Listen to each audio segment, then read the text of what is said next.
네, 여러분, 오늘도 비가 많이 오네요. 지금 또 영상 찍으려고 그러니까 갑자기 많이 내리는데 어쨌건 별일 없으시기를 바랍니다.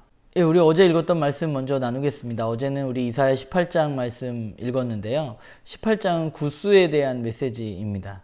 구스라는 나라는 오늘날 그 이집트 최남단, 수단 북쪽, 뭐 하여튼 그쪽에 위치하는 나라입니다. 그래서 기원전 8세기에 굉장히 강성했고요. 그때 애굽을 지배했던 민족이 바로 구스 민족입니다.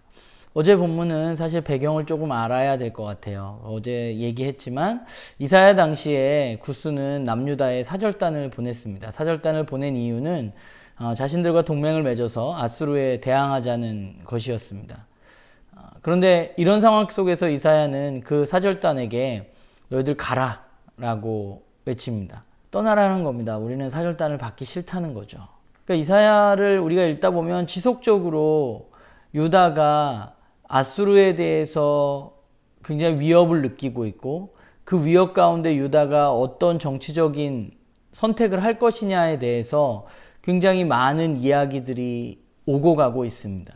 그 중에 구스는 먼저 사절단을 보내서 너희들 우리와 화친해서 동맹 맺어서 아수르에 대항하자고 말하고 있습니다. 그런데 이사야는 그것에 대해서 단호히 거절해야 한다고 말합니다.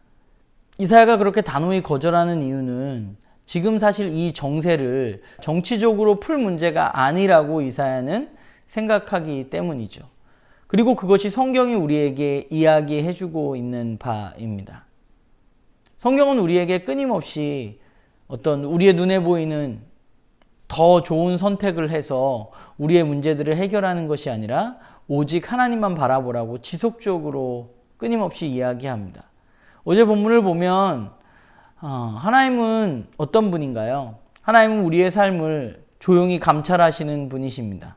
그리고 이 세상의 움직임을 조용히 돌아보시고 계시다가 적절한 시간과 때에 그 역사에 개입하시는 분이 하나님이시라고 이사야는 말하고 있습니다. 문제는 우리가 그 하나님이 움직이시는 때를 알 수 없다는 것이죠.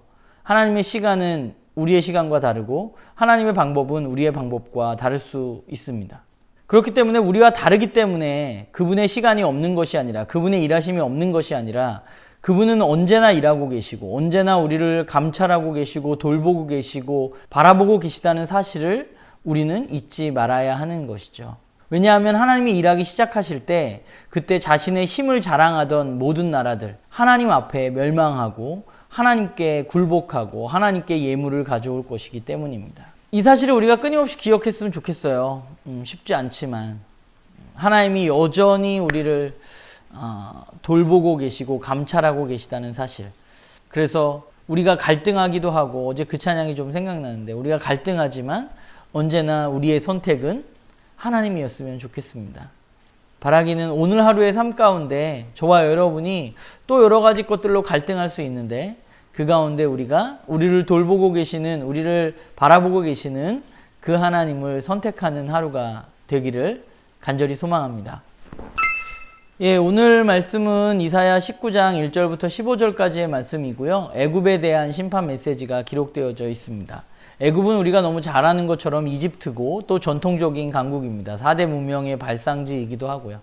그러니까 애굽은 정치적으로, 군사적으로, 경제적으로 지속적으로 힘을 가지고 있는 나라였습니다.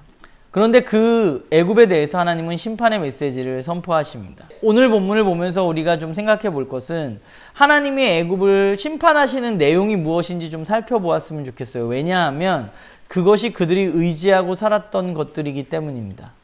애굽 사람들은 무엇을 의지하면서 살았고 또 하나님은 그것을 어떻게 심판하시는지에 대해서 우리가 오늘 본문을 보면서 먼저 살펴보았으면 좋겠습니다. 두 번째는 유다의 주변 국가들에 대한 심판의 메시지는 결국은 그들을 향한 메시지가 아니라 유다 자신을 향한 메시지입니다. 유다는 아수르로부터 벗어나기 위해서 끊임없이 주변 나라들과 관계를 맺어왔습니다. 그 중에 가장 대표적인 것이 바로 애굽인데 그런 의미에서 이사야가 이 애굽의 심판을 이야기하면서 결국 유다 민족에게 전하고 있는 메시지는 무엇인가 우리가 좀 살펴보았으면 좋겠고 또 하나는 그렇다면 오늘 말씀을 읽는 우리에게 이사야는 어떤 이야기를 하고 있는 것인지에 대해서 저와 여러분이 함께 묵상한 하루가 됐으면 좋겠습니다. 오늘도 비가 많이 오는데 여러분들 조심하시고요. 피해 없기를 기도합니다.